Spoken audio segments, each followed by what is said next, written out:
ரவீனாவோட அம்மா வந்ததுக்கு அப்புறம் மணி தெரிச்சு ஓடினார் இல்லையா, அதை எத்தனை பேர் பார்த்து இந்த இடத்துல சிரிச்சிங்க? நான்லாம் 2, 3 வாட்டி ரிப்பீட்ல பார்த்து சிரிச்சேன்னா பாத்துக்காங்களேன். அதுக்கப்புறம் இன்னைக்கு எபிசோட்ல கண்டென்ட் இல்ல, ஆனாலும் எப்படியாவது நாங்க 1.5 மணி நேரத்துக்கு எபிசோட குடுப்போம்டா அப்படிங்கிற மாதிரி கமல் சார் பக்கம் பக்கமா டைலாக் பேசினாரு. அதை எத்தனை பேர் நோட் பண்ணீங்க? என்னதான் இவங்க எபிசோட நீட்டி வளர்த்தினாலும் அங்கங்க சில சம்பவங்கள்லாம் நல்லா தான் இருந்தது. அது எல்லாத்தையும் அப்படியே ஒன்னா கலந்து கட்டி இந்த வீடியோல பாத்திரலாம். பட் வீடியோக்குள்ள போறதுக்கு முன்னாடி வீடியோ பக்கம் வந்து எல்லாரும் மறக்காம லைக் பண்ணிட்டு எத்தனாவது லைக் அப்படிங்கறத கமெண்ட்ல மென்ஷன் பண்ணுங்க. அது ரொம்ப முக்கியம். இப்ப சம்பவங்களுக்குள்ள போயிடலாம். முதல்ல வெள்ளிக்கிழமை சம்பவம். இதுல ஒரு 3 சம்பவத்தை காமிப்பாங்க. ஃபர்ஸ்ட் எடுத்த உடனே மாயா, பூர்ணிமா, ரவீனா இவங்க எல்லாம் உட்காந்து அர்ச்சனாவை பத்தி தப்பு தப்பா பேசிட்டு இருப்பாங்க. அர்ச்சனா பொண்ணு காலையில எந்திரிச்ச உடனே பிரெட்டும் ஜாமும் எடுத்து வைக்க சொல்லி பூர்ணிமா கிட்ட சொல்லிட்டாங்களாம். அதை பூர்ணிமா பண்ணி கொடுத்தாங்களாம். அதை இந்த இடத்துல மாயா சொல்லிக்கிட்டு இருக்காங்க. அவ எப்படி வந்து எங்களை அதிகாரம் பண்ணலாம், வேணா அவளே சாப்பிட்டுக்க வேண்டியதானே, அவளுக்கு வேலை செய்யறதுக்கு தான் நாங்க இங்க இருக்கோமா அப்படிங்கிற மாதிரி இவங்க ஒரு பக்கம் பேசிட்டு இருக்காங்க. ரவீனாவை இந்த இடத்துல ஆமா அந்த அக்காக்கு என்ன செல்லம் கொஞ்சம்னா கூட என்ன கூப்பிட்டு வச்சுதான் கொஞ்சறாங்க, அவங்க வந்தெல்லாம் கொஞ்சறது இல்ல அப்படிங்கிற மாதிரி இந்த பொண்ணை பின்னாடி பேசிக்கிட்டு இருக்கு. இதெல்லாம் ஒரு மேட்ரா அப்படிங்கிற மாதிரி தான் நமக்கு கேட்க தோணுது. ஆனா அடுத்த சம்பவம் இருக்கு இல்லையா, அது உண்மையிலேயே தரமான சம்பவம். மாயா உட்காந்து அவங்களோட வேலையை தெளிவா ஆரம்பிக்கிறாங்க. ஏங்க எனக்கு விஷ்ணுவை சுத்தமா பிடிக்கலீங்க, ஆனா நீங்க அவரை கல்யாணம் பண்ணணும் அப்படின்னு ஆசைப்பட்டீங்கன்னா சந்தோஷமா இருங்க, ஆனா அந்த கல்யாணத்துக்கு நான் வரவே மாட்டேன் அப்படிங்கிற மாதிரி இவங்க சொல்ல, ஏங்க எனக்கு அவருக்கு ஏஜ் டிஃபரன்ஸ்லாம் ரொம்ப அதிகமா இருக்குங்க, பட் அது கூட நான் அட்ஜஸ்ட் பண்ணிப்பேன், ஆனா அவர் வந்து ரொம்ப பிற்போக்குத்தனமா இருக்காரு, அது எனக்கு செட் ஆகாது, கல்யாணம் பண்ணிட்டு டெய்லி சண்டை போட்டுக்கிட்டே இருக்க முடியும் அப்படிங்கிற மாதிரி இந்த பொண்ணு சீரியஸா பதில் சொல்லுது. அதுதான் காமெடி. இதுக்கு அடுத்து அர்ச்சனா வந்து பாத்திரம் விளக்கிட்டு இருப்பாங்க. ஆக்சுவலா அதுல ஒரு பாத்திரத்துல தண்ணி ஊத்தாம வச்சிருப்பாங்க போல, அதனால இந்த இடத்துல இதுல கொஞ்சம் தண்ணி ஊத்தி வச்சிருக்கலாம்ல அப்படிங்கிற மாதிரி சொல்ல, தினேஷும் ஏமா 1, 2 அப்படிதான் இருக்கும் பார்த்து விளக்கமா அப்படின்னு சொன்னதுல அர்ச்சனாக்கு லைட்டா கோவம் வந்துரும். விஜயும் சொல்லுவாப்ல, அவர் மட்டும் இன்னைக்கு காலையில இருந்து பாத்திரம் விளக்கல அப்படின்னா எக்கச்சக்கமா பாத்திரம் சேர்ந்திருக்கும் அப்படிங்கிற மாதிரி சொல்றாப்ல, நீ அட்ஜஸ்ட் பண்ணி விளக்கு அப்படிங்கிற மாதிரி இவரு சொல்ல அர்ச்சனாக்கு இதுவுமே கோவமா இருக்கும். ஆக்சுவலி காலையில அர்ச்சனா எந்திரிச்சிருக்க மாட்டாங்க, முழு பாத்திரத்தையும் தினேஷ் தான் கழுவி இருப்பாப்ல.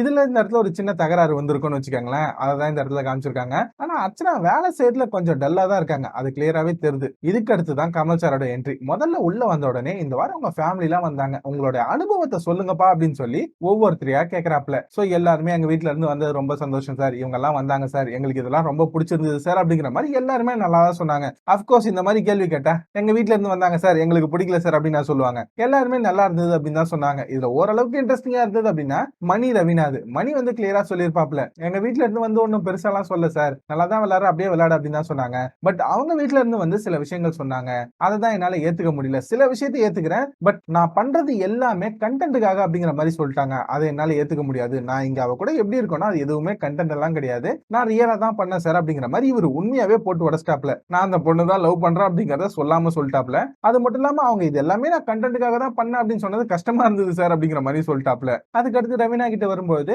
எல்லாருமே வந்தாங்க சார், பட் எங்க அம்மா வரல, அதுதான் ரொம்ப கஷ்டமா இருக்கு அப்படிங்கிற மாதிரி அவங்க சொல்லியிருப்பாங்க. நிக்சன் எந்திரிச்ச உடனே சார் எங்க அப்பா வந்தாரு நல்லா இருந்தது, பட் நான் ஒரு 8 மாசமா பேச மாட்டேன் சார், அதனால நான் அவர்கிட்ட கொஞ்சம் விலகி தான் சார் இருந்தேன் அப்படிங்கிற மாதிரி வழக்கம் போல நக்கலா பேச, தம்பி 2 கை தட்டினா சத்தம் வரும், நீங்களும் பேசுங்க அப்பதான் உங்களுக்கு புரியும் அப்படிங்கிற மாதிரி இந்த இடத்துல உண்மையிலே ஒரு நல்ல அட்வைஸ் தான் கொடுத்தாப்ல. அப்புறம் மாயா அவங்க வீட்டுல இருந்து வந்தவங்களை பத்தி சொல்லும்போது கமல் சார் எப்படி பேசியிருப்பாரு அப்படிங்கிறது நான் சொல்லி உங்களுக்கு தெரிய தேவையில்ல, வழக்கம் போல பரவாயில்ல இதெல்லாம் நல்லதுதான் அப்படிங்கிற மாதிரி பாராட்டி தான் விட்டாப்ல. அப்புறம் இங்க நிறைய பேர் அவங்க பேரண்ட்ஸ் உள்ள வரும்போது ஒரு சாங் போட்டு டான்ஸ் ஆடினாங்க இல்லையா, அதெல்லாம் ரொம்ப நல்லா இருந்தது அப்படிங்கிற மாதிரி சில பேர் சொல்லியிருப்பாங்க. இதுதான் இந்த முதல் செக்மெண்ட்ல நடந்திருக்கும். ரெண்டாவதா வந்த உடனே இன்னொரு கேள்வி கேட்டிருப்பாப்ல, சரி ஓகே உங்க வீட்டுல இருந்து வந்தாங்கல்ல, அவங்க உங்களுக்கு கொடுத்த அட்வைஸ்ல எதை நீங்க ஏத்துக்கிறீங்க எதை நீங்க ஏத்துக்கல அதை பத்தி பேசலாம் வாங்க அப்படிங்கிற மாதிரி சொல்லியிருப்பாப்ல. இந்த இடத்துல வழக்கம் போல தினேஷ் முதல்ல இருந்து சார் ஒண்ணு இல்ல சார், எங்க வீட்டுல இருந்து வந்தவங்க பேசும்போது வார்த்தையை மட்டும் கொஞ்சம் பார்த்து விடு அப்படிங்கிற மாதிரி சொல்லியிருந்தாங்க, சோ அதை நான் ஏத்துக்கிறேன் சார், மத்தபடி எதுவும் இல்ல சார் அப்படின்னு சொல்லிட்டு உட்காந்துட்டாப்ல. அடுத்து சரவணன் விக்ரம் என்சாப்ல, உண்மையிலே இன்னைக்குதான் இந்த ஆள் கரெக்டா பேசினாரு, அதான் ஆடியன்ஸுமே இந்த இடத்துல கரெக்டா ப்ரூவ் பண்ணிட்டாங்க. ஏன்னா இந்த ரெஸ்பான்ஸை கட் பண்றாங்க அப்படின்னு நினைச்சேன் ப்ரோமோல பார்க்கும்போது, பட் இந்த ரெஸ்பான்ஸ் அப்படியே போட்டாங்க. எங்க வீட்டுல எப்பயுமே எங்க அப்பா ஒரு வார்த்தை சொல்லுவார் சார், நல்லவனா இருக்கலாம் பட் ரொம்ப நல்லவனா இருக்க கூடாது அப்படின்னு சொல்லுவாரு சார், நான் அப்படிதான் இங்க இருந்துட்டேனோ அப்படிங்கிற மாதிரி எனக்கு தோணுது சார் அப்படிங்கிற மாதிரி இவரு சொல்ல, கமல் சார் குறுக்கு வந்து இதை அப்படியே கரெக்ட் பண்ணுவாப்ல, நல்லவனாவும் இருக்கலாம் ரொம்ப நல்லவனாவும் இருக்கலாம், ஆனா எல்லாருக்கும் நல்லவனா இருக்க முடியாது, அதை நீங்க புரிஞ்சுக்கணும் அப்படிங்கிற மாதிரி ஒரு வார்த்தை சொல்லியிருப்பாப்ல. உடனே விக்ரம் இந்த இடத்துல எங்க அப்பா சொன்னது எல்லாத்தையும் நான் ஏத்துக்கிட்டேன் சார், ஆனா அவங்க முக்கியமான ஒரு அட்வைஸ் சொன்னாங்க, இங்க சில பேர் எனக்கு பின்னாடி பேசுறதா என்கிட்ட சொன்னாங்க, அவங்கள நம்ப கூடாது அப்படின்னு சொன்னாங்க, அதை நான் இப்ப புரிஞ்சுக்கிறேன் சார், அவங்க சொல்றதுல ஏதோ உண்மை இருக்கு அப்படிங்கிறது எனக்கு புரியுது அப்படின்னு இவரு சொன்ன உடனே பயங்கரமான ஆடியன்ஸ் கிளாப்ஸ். இதுலயே மாயா பூர்ணிமாக்கு ஓரளவுக்கு புரிஞ்சிருச்சு, எஸ்பெஷலி மாயாக்கு. ஆனா அவங்க ஃபேஸ் ரியாக்ஷன் இருக்கு இல்லையா, அதெல்லாம் வேற லெவல். எத்தனை பேர் நோட் பண்ணீங்க அப்படிங்கறத மறக்காம கமெண்ட்ல போடுங்க.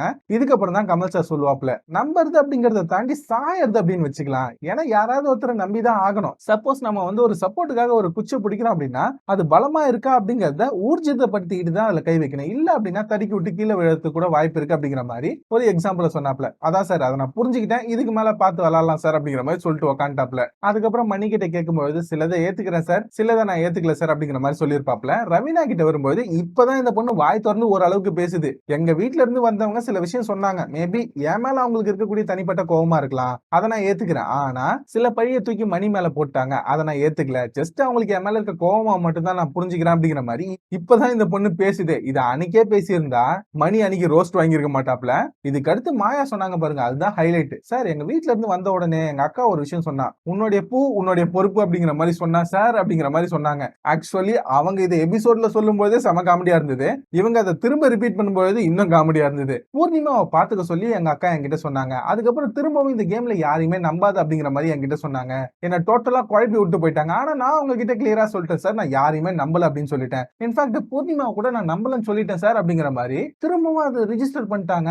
சோ இவங்க இந்த கேம்ல யாரையும் நம்பல. கடைசியில பூர்ணிமாவை பலி கொடுக்கறது அப்படின்னு வந்தா கூட இவங்க கொடுத்துருவாங்க. அது தெரிஞ்சு போச்சு நமக்கு. அதுக்கு அடுத்து கமல் சார், ஆமா கரெக்ட் தான், இது கேம் தான், அதனால இப்படிதான் விளையாடணும், உங்களுக்கு யாராவது பிடிச்சிருந்தது அப்படின்னா அதை வெளில போய் தான் நீங்க பாத்துக்கணும் அப்படிங்கிற மாதிரி அவரும் அப்படியே அதை அப்படியே முன்மொழிஞ்சு ஓகே அப்படிங்கிற மாதிரி முடிச்சுட்டு இந்த செக்மெண்ட்டை விட்டு போனாப்ல. இதுக்கு அடுத்து திரும்பவும் வந்து பாலச்சந்தர் சாரை பத்தி சில விஷயங்கள் பேசி பேரண்டிங்னா எப்படி இருக்கணும் அப்படிங்கிற மாதிரி பக்கம் பக்கமா டயலாக் பேசினாப்ல. அதுக்கப்புறம் இன்னொரு பிரேக்கை விட்டு போகும்போது இப்ப எல்லாரும் திரும்ப கூடி கூடி பேசிப்பாங்க. இந்த ரவீனா பொண்ணு திரும்பவும் இல்லாம மணி கிட்ட போயிட்டா, இந்த மோதிரத்தை நீயே வச்சுக்கோ, நீயே போட்டுக்க அப்படிங்கிற மாதிரி திரும்ப சொல்லிக்கிட்டு இருக்கோம். மணி இந்த இடத்துல, ஏமா நீ வந்து அந்த குரூப் கூட சேரக்கூடாது அப்படிங்கிறதுக்காக தான் நான் உன்னை அவாய்ட் பண்ணேன், உனக்கு கெட்ட பேர் கிடைக்கும் அப்படிங்கிறதுக்காக தான் நான் அவாய்ட் பண்ணேன், மத்தபடி எல்லாம் நான் எதுவும் பண்ணல, அதான் நான் ஒத்துக்கிட்டேனே, சம்டைம்ஸ் நான் உன்னை கண்ட்ரோல் பண்ணேன், பட் அது அவங்க கூட நீ சேரக்கூடாது அப்படிங்கிறதுக்காக தான், மத்தபடி எல்லாம் ஒண்ணு இல்ல அப்படிங்கிற மாதிரி இவர் சொல்லிக்கிட்டு இருக்கு. இந்த ரவீனா பொண்ணு ஓவரா எமோஷன் ஆகி, இதாங்க இந்த மோதிரத்தை நீங்களே வச்சுக்கோங்க அப்படிங்கிற மாதிரி திரும்ப வாலண்டியரா மணி கிட்ட கொடுத்துருச்சு. ஆக்சுவலா இவங்க எபிசோட்ல ஒரு விஷயம் பேசியிருக்காங்க போல, அதை எடிட் பண்ணிட்டாங்க. அதை திரும்ப இவங்க உட்காந்து பேசும்போது தான் நமக்கு புரியுது. ரவீனா கிட்ட கமல் சார் கேட்கும்போது ரவீனா வந்து ஒரு விஷயத்த சொல்லியிருக்கு போல, வீக்கெண்ட் எபிசோட்ல மாயா பூர்ணிமாவை தப்பா பேசும்போது அவங்களுக்கு கிளாப்ஸ் வருது இல்லையா, அதனால மாயா பூர்ணிமா வெளியில தப்பா தான் போர்ட்ரே ஆகுறாங்க, அதனால அவங்க கூட என்ன சேர வேணாம் அப்படிங்கிற மாதிரி மணி சொன்னாரு சார் அப்படிங்கிற மாதிரி ரவீனா பொண்ணு சொல்லிருச்சு போல.